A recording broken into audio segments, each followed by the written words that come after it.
Psychologist Zabina Bosson compares high-stimulating shows such as Paw Patrol and Coco Melon. These shows are like a drug, so kids' compulsive attitude is like a withdrawal symptom. Being so young, children find it difficult to control their emotions. For example, a father on Reddit complains, "Paw Patrol has ruined my child's brain. He was introduced to the characters at preschool, he's 4, and we showed him an episode and now he's hooked, turns into a demon begging for more, freaks out when we turn it off." She says 4 factors that make a show highly stimulating are very bright colors, erratic scene changes, high volume, and rushed plots. And Paw Patrol is infamous for the first point. Evidently, Chase the police pup always wears bright blue colors matching his cap and gear. Marshall the firefighter pup wears bright red to go with his fire truck, and Sky the pilot pup is in bright pink colors.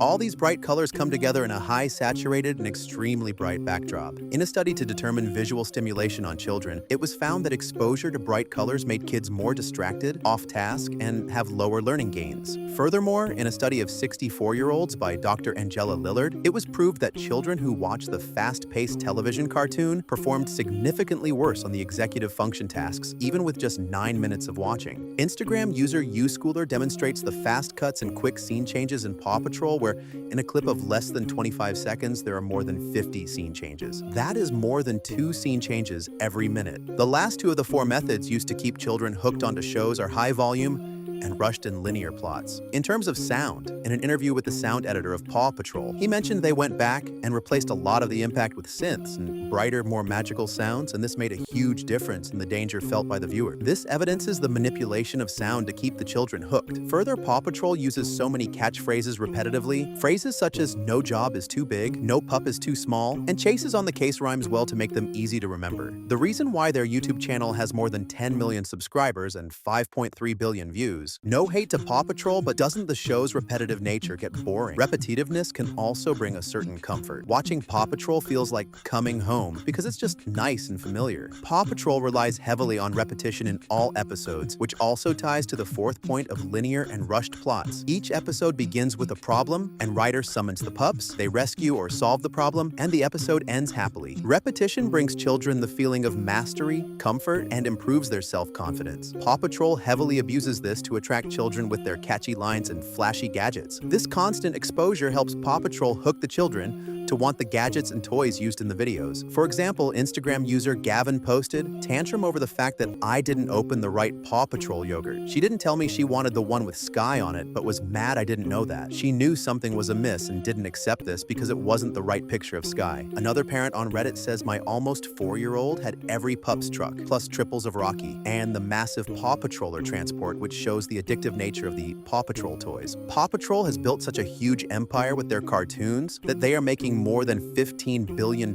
in retail sales worldwide, reported by Time magazine. Go into a Walmart or a Target and you'll find Paw Patrol everywhere, on the diapers, the toothpaste, the Band-Aids, the cereal, and of course, in the toy aisle. Paramount estimates that there are around 100,000 different Paw Patrol products. And it doesn't stop at your TV screen. Paw Patrol launched a full-length movie that raked in over $144 million globally, which makes the kids' show a foundation for its multi-million-dollar empire. Coming back to the TV show, parenting expert Emma Kenny says each character has a defined role, but it's Ryder who makes all the decisions, while the others obediently follow. Children may internalize rigid role expectations, and the idea that following orders without questioning is inherently good, potentially fostering a lack of critical thinking. For example, in the very first episode of the first season of Paw Patrol, a kitten is drifting away to the sea on a boat helplessly. Ryder calls the pups and assigns duties to Zuma and Sky, and directs them about what has to be done, and they follow Ryder's commands readily. The show also intensifies gender stereotypes, where Chase the policeman